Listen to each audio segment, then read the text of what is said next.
Hi అండి. అందరికీ నమస్కారం. Welcome to my channel. ఈ వీడియోలో ఏపీ ప్రభుత్వ ఉద్యోగులకు మరియు పెన్షనర్లకు పెండింగ్ బిల్లులు జమ అయ్యే తాజా సమాచారాన్ని అయితే ఈ వీడియోలో తెలుసుకుందాము. వీడియోని ఎక్కడే కానీ స్కిప్ చేయకుండా చివరిదాకా చూడండి ఫ్రెండ్స్. అప్పుడే ఇన్ఫర్మేషన్ పూర్తిగా అర్థమవుతుంది. వీడియో చూస్తున్న ప్రతి ఒక్కరు వీడియోకి ఒక లైక్ చేయండి. ఈ వీడియోని తోటి ఉద్యోగ పెన్షనర్ మిత్రులతో అయితే షేర్ చేయండి. కొత్తగా మన ఛానల్ చూస్తున్నవారు ఇంకా సబ్స్క్రైబ్ చేసుకున్నట్లయితే దయచేసి మన ఛానల్ని అయితే సబ్స్క్రైబ్ చేసుకోండి. దీని ద్వారా నేను చేసే లేటెస్ట్ వీడియోస్ అన్నీ అందరికంటే ముందుగా మీ వరకు రీచ్ అవుతాయి. ఆలస్యం చేయకుండా వీడియోలోకి అయితే వెళ్ళిపోదాము. ఫ్రెండ్స్, ఇక విషయానికి వచ్చినట్లయితే ముందుగా 200 కోట్ల రూపాయల నిధులు విడుదలండి. ఏపీ ఉద్యోగుల పెన్షన్ల ఆరోగ్య సేవలు కొనసాగింపు కోసం.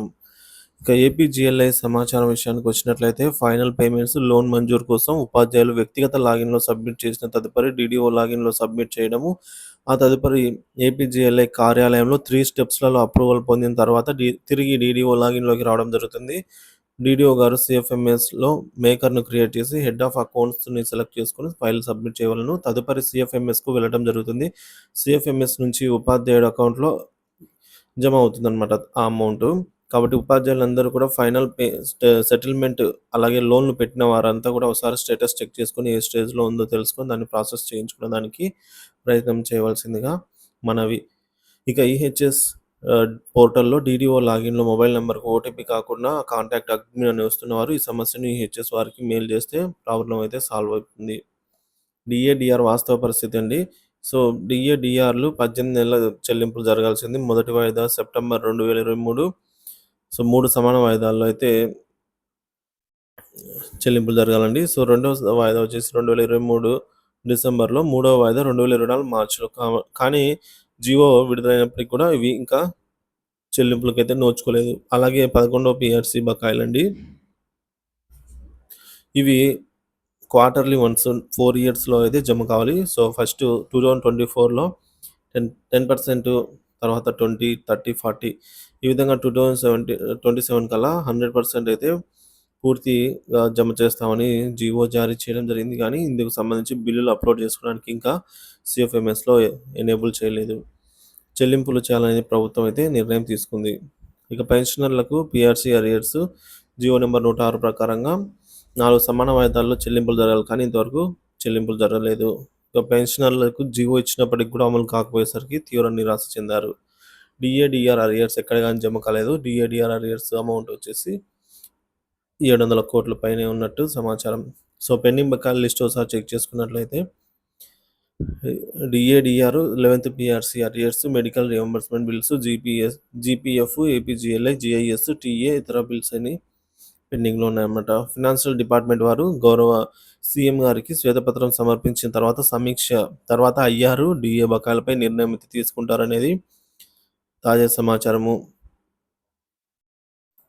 సో, ఫ్రెండ్, మనం ఇక్కడ చూస్తున్నాము పీఆర్సీ బకాయిలు చెల్లించాలని కోరడం జరిగిందని. రాష్ట్రంలో 2 లక్షల మంది కాంట్రిబ్యూటరీ పెన్షన్ స్కీమ్ ఉద్యోగులకు పీఆర్సీ, డీఏ బకాయిలను విడుదల చేయాలని ఆంధ్రప్రదేశ్ ఉపాధ్యాయుల సంఘం అధ్యక్షులు బాలాజీ గారు ఒక ప్రకటన ద్వారా డిమాండ్ చేశారండి. సాధారణంగా ఉద్యోగులకు పీఆర్సీ, డీఏ బకాయిలు వారి యొక్క పీఎఫ్ ఖాతాలో జమ అవుతాయి. కానీ సిపిఎస్ ఉద్యోగులకు మాత్రం 10% వారి ప్రాణ అకౌంట్లకు, మిగిలిన 90% వారి యొక్క వ్యక్తిగత బ్యాంకులు జమ చేస్తారని అయితే పేర్కొన్నారు. ఇప్పటివరకు ఒక్క ఉద్యోగి కూడా ఈ లక్షల్లో చెల్లించాల్సి అయితే ఉందన్నమాట. సో, ప్రభుత్వం వాటిని వెంటనే స్పందించి బకాయిలు జమ చేయాలని అయితే కోరటం జరిగింది. ఉపాధ్యాయుల యొక్క పీఎఫ్ ఖాతాను ఆన్‌లైన్‌లో సరిచేసుకున్నారండి. సో, అలాగే మనకు జమ కావాల్సినటువంటి వడ్డీలను కూడా జమ చేయడం జరుగుతుంది. ఈ నెల 25వ తేదీ నాటికి అన్ని పీఎఫ్ ఖాతాలను అప్డేట్ చేయడం జరుగుతుంది. కావున ఉపాధ్యాయులందరూ వారి వారి పీఎఫ్ ఖాతాలను ఈ నెల 25 తేదీ తర్వాత చెక్ చేసుకొని సవరణలు ఏమైనా ఉన్నట్లయితే వాటిని డీడీఓల ద్వారా జడ్పీ కార్యాలయానికైతే చేర్చాలని ఇదొక అప్డేట్ అయితే రావడం జరిగింది. సో, ఇది దానికి సంబంధించిన అప్డేట్ అండి. సో, పీఎఫ్ సంబంధించి అన్ని జిల్లాల్లో ఈ యొక్క 2020, 21కి సంబంధించినటువంటి యాన్యువల్ స్లిప్స్ డౌన్‌లోడ్ అవుతున్నాయండి. సో, మిగిలిన ఇయర్స్‌కి సంబంధించి ఇక్కడ చూస్తున్నాము. ఈ ఇయర్స్‌కి సంబంధించినటువంటి యాన్యువల్ పే స్లిప్స్ తొందరలో మిగిలిన ఇవన్నీ కూడా అందుబాటులో ఉంచుతామని అయితే తెలియజేయడం జరిగింది ఫ్రెండ్స్.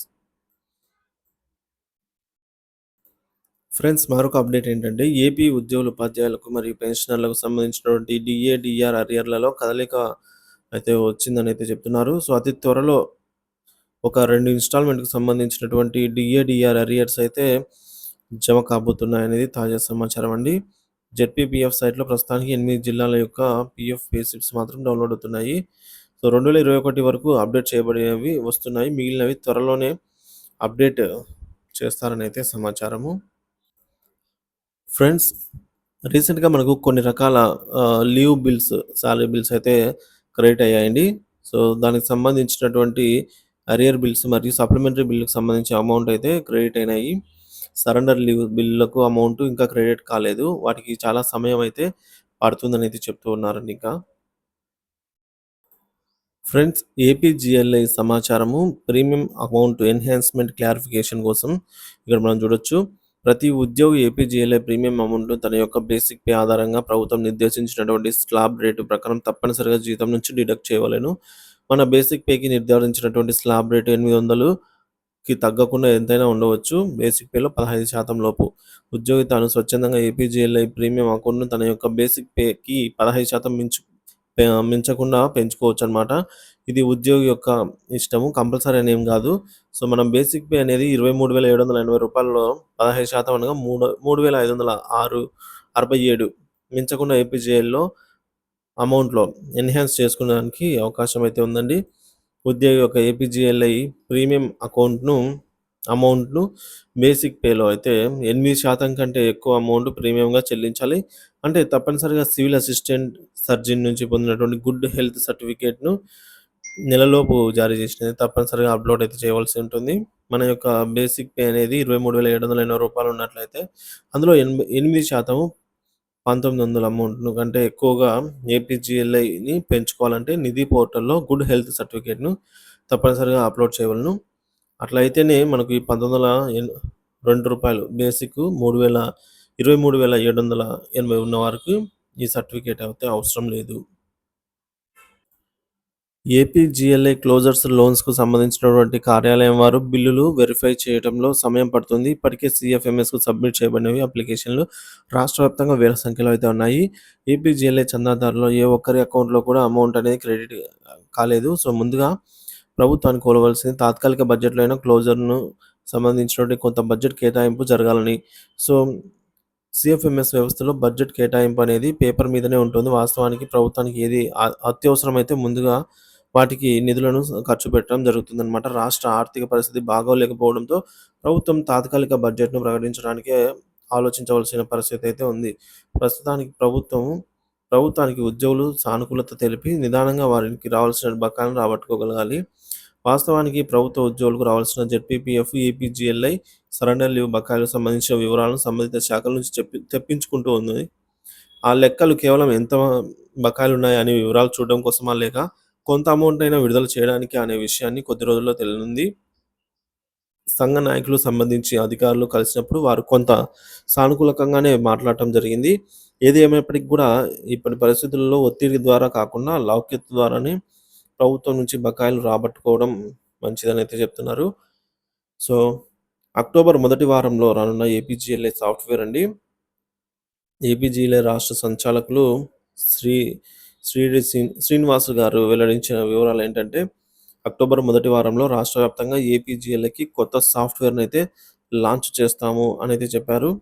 అలాగే ట్రెజరీ సైట్‌లోనే ఏపీజీఎల్ఐకి సంబంధించినటువంటి ఈ యొక్క టేల్ అనేది ఏర్పాటు చేస్తారు. అలాగే డీడీఓ స్థాయిలోనే సాలరీ బిల్‌లో సబ్స్క్రిప్షన్ మినహాయించిన వెంటనే కొత్త ఏపీజీఎల్ఐ బాండ్‌ను ఆటోమేటిక్‌గా అయితే జనరేట్ చేసుకోవచ్చు. ప్రస్తుతం ప్రాసెస్‌లో ఉన్న అన్ని రకాల బాండ్స్, లోన్స్, డెత్ క్లెయిమ్స్ వివరాలైతే సాఫ్ట్‌వేర్‌లో చేసుకోవచ్చనమాట.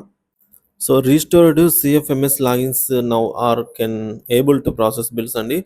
సో, మెయింటెనెన్స్ కోసం ఆపివేయబడినటువంటి సీఎఫ్ఎంఎస్ వెబ్‌సైట్ ఇప్పుడు యథావిధిగా పనిచేస్తుంది. బిల్ సబ్మిట్ చేయదలుచుకున్న వారు ఇప్పుడు బిల్ అయితే సబ్మిట్ చేసుకోవచ్చు. ఆత్మకూరు, అనంతపురం ఎస్టీఓ పరిధిలో కొన్ని అరియర్ బిల్స్ అయితే జమ అవుతున్నాయండి. తిరుపతి ఎస్టీఓ గారి పరిధిలో కూడా పెన్షన్‌కి సంబంధించినటువంటి పెండింగ్ బిల్స్ అయితే జమ కావడం జరిగింది. విశాఖపట్నం సీతమ్మధార ఎస్టీఓ పరిధిలో కూడా పెన్షన్‌కి సంబంధించినటువంటి పెండింగ్ బిల్స్ అయితే జమ అవుతున్నాయి. విద్యాశాఖలో టీచర్స్ ట్రైనింగ్ సంబంధించినటువంటి పెండింగ్ బిల్ కూడా క్రెడిట్ అవుతున్నాయి. ఇక్కడ మనం చూస్తున్నాము ఏపీజీఎల్ఐలో.